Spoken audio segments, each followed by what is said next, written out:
Required minimum distributions. Let's break it down on this episode of the Hawaii Retirement Show.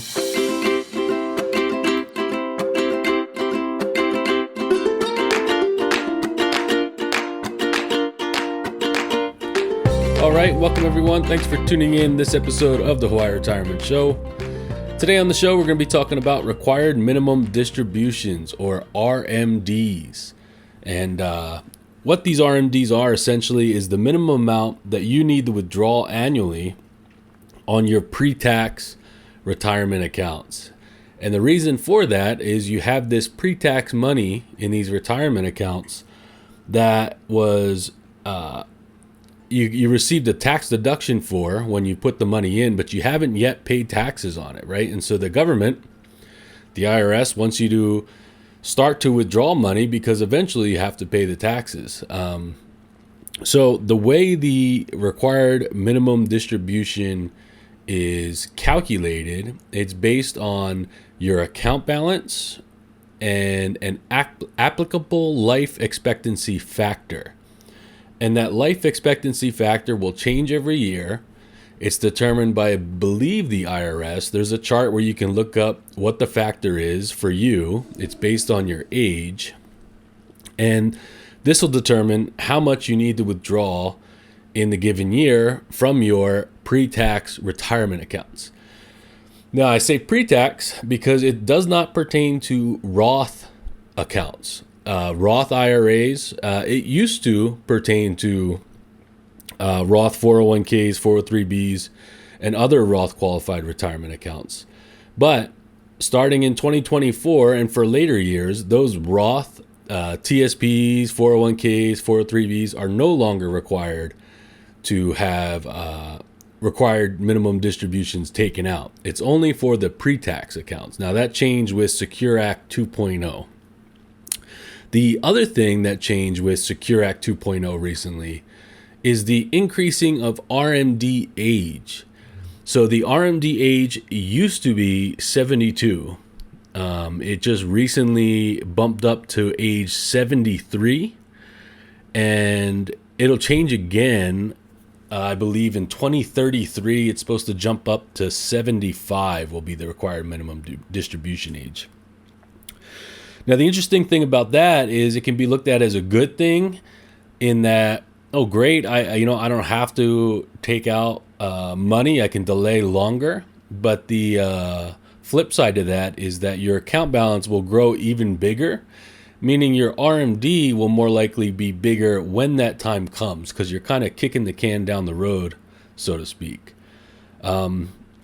So it's important to look up and be aware of when your RMD will be, whether it's going to be at 72 if you've already started taking it, then you're well aware of it. If it's going to be 73 or if it's going to be 75, if you have quite a few years until your RMD starts. It's important to know for planning purposes and also so you don't miss your RMDs when that time comes, because there are penalties associated with it if you do not take your RMDs. Now, once your time comes to start taking RMDs, you can delay the first RMD to April 1st of the following year. So let's say in 2027, you start taking RMDs, you can delay it until April 1st of 2028.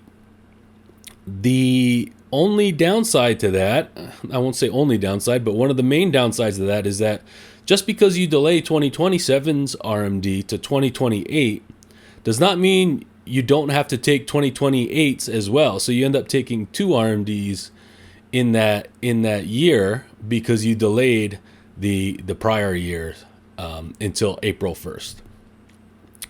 Okay, so when you take RMDs, you still pay taxes, right? And that's the whole purpose for taking the RMDs, and why the IRS enforces it is because they want you to start taking money and pay taxes at some point.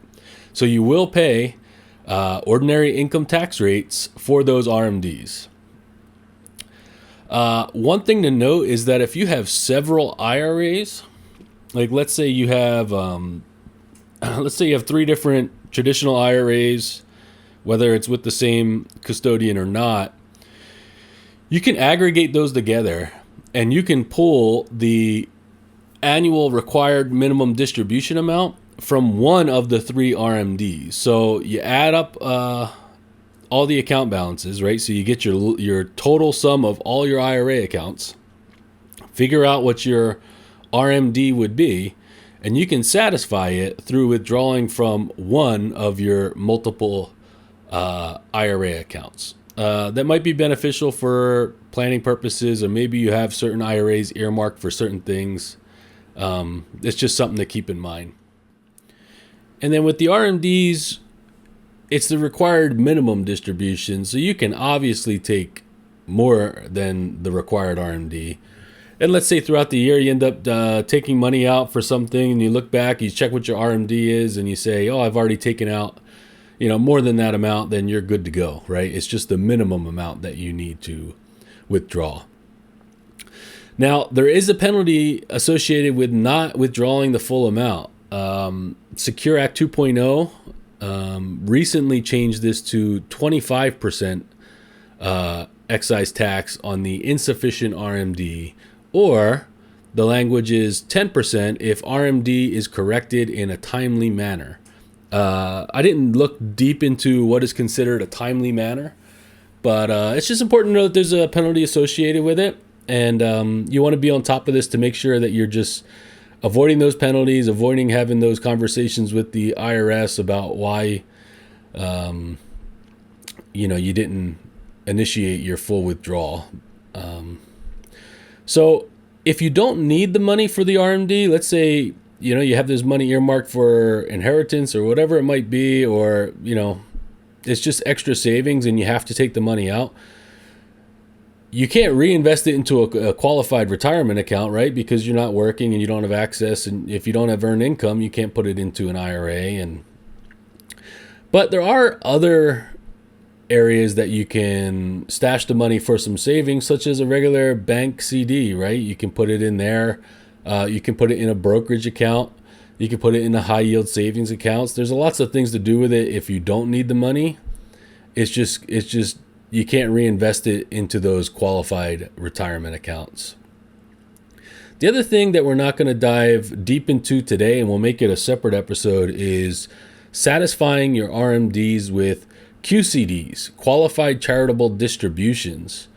So what a qualified charitable distribution is, just real briefly, is you can take what is considered your RMD for the year, donate it or distribute it to a qualified charity, and that way you can avoid paying the ordinary income tax on those distributions.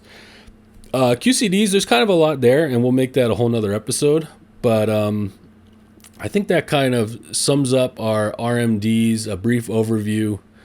If there's any questions on it or anything you want to talk about further related to RMDs, shoot us an email at aloha@hawaiiretirementshow.com, and we'll catch everyone on the next one.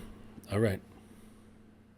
As always, mahalo for tuning in and listening to the Hawaii Retirement Show.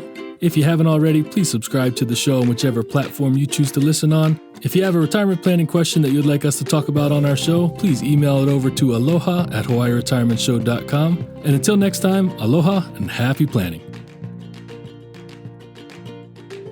The opinions and statements presented on this show are for general information only and are not intended to provide specific advice or recommendations. Never make any investment or financial decisions based on information offered on this show without first consulting your financial, legal, or tax advisor. All economic and performance information mentioned on the show is historical in nature and is not indicative of any future results. All indices mentioned on this show are unmanaged and cannot be invested in directly. All information is believed to be from reliable sources. However, we make no representation as to its completeness or accuracy. Lastly, all opinions expressed by Jason Cutitta and any guests on the show are solely their own opinions and do not reflect the opinions of or are endorsed by ToBA Financial.